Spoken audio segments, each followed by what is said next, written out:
the morning after the battle, the conquerors of Tumbleton looked out from the town walls to find their foes had gone. The dead were all around the city, and amongst them sprawled the carcasses of 3 dragons. One remained, Silverwing. Good Queen Alysanne's mount in the days of old had taken to the sky as the carnage had begun, circling the battlefield for hours, soaring on the hot winds raising from the fires below. It was only after dark that she descended, to land beside her slain cousin. Later, singers would tell of how thrice she lifted Vermithor's wing with her nose, as if to make him fly again, but this was most likely a fable. The rising sun would find her flapping listlessly across the field, feeding on the burned remains of horses, men, and oxen. 8 of the 13 caltrops lay dead, amongst them Lord Owen Fossaway, Mark Ambrose, and bold John Roxton.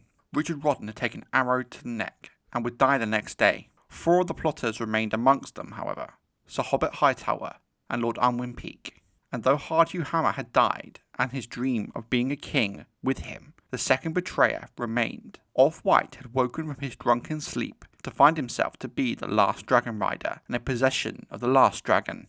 Hammer's dead, and your boy as well, he's purported to have told Lord Peake. All you've got left is me. When Lord Peake asked what his intentions were, White replied, "We march, just how you wanted. You take that city, I'll take the bloody throne. How's that?"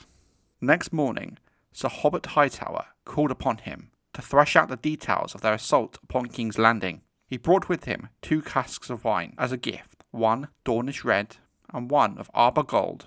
Though Ulf the Sot had never tasted a wine he did not like, he was known to be partial to the sweeter vintage. No doubt that Sir Hobbit hoped to sip the red sour, whilst Lord Ulf quaffled down the Arbor gold. Yet there was something about Hightower's manner. He was sweating and stammering, and too heartily by half.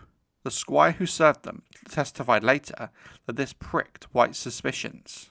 Wary, he commanded the Dornish red be set aside for later, and he insisted that Hobbit share the Arbor gold with him. History has little good to say about Sir Hobbit Hightower, but no man can question the manner of his death. Rather than betray his fellow conspirators, he let the squire fill his cup, drank deep, and asked for one more. Once he saw Hightower drink, Ulf the Sot lived up to his name, putting down 3 cups before he began to yawn. The poison in the wine was a gentle one. When Lord Ulf went to sleep, never to awaken, Sir Hobbit lurched to his feet and tried to make himself sick. Too late. His heart had stopped within the hour. No man ever feared Sir Hobbit's sword, Mushroom says of him, but his wine cup was deadlier than Valyrian steel. Afterward, Lord Unwin Peake offered 1,000 gold dragons to any knight of a noble birth who could calm Silverwing. 3 men came forward. When the first had his arm torn off and the second burnt to death, the third man reconsidered. By that time, Peake's army, the remnants of the great host that Ormond Hightower had led all the way from Old Town, was falling to pieces, as deserters fled Tumbleton by the score, with all the plunder they could carry. Bowing to defeat, Lord Unwin summoned his lords and sergeants, and ordered a retreat.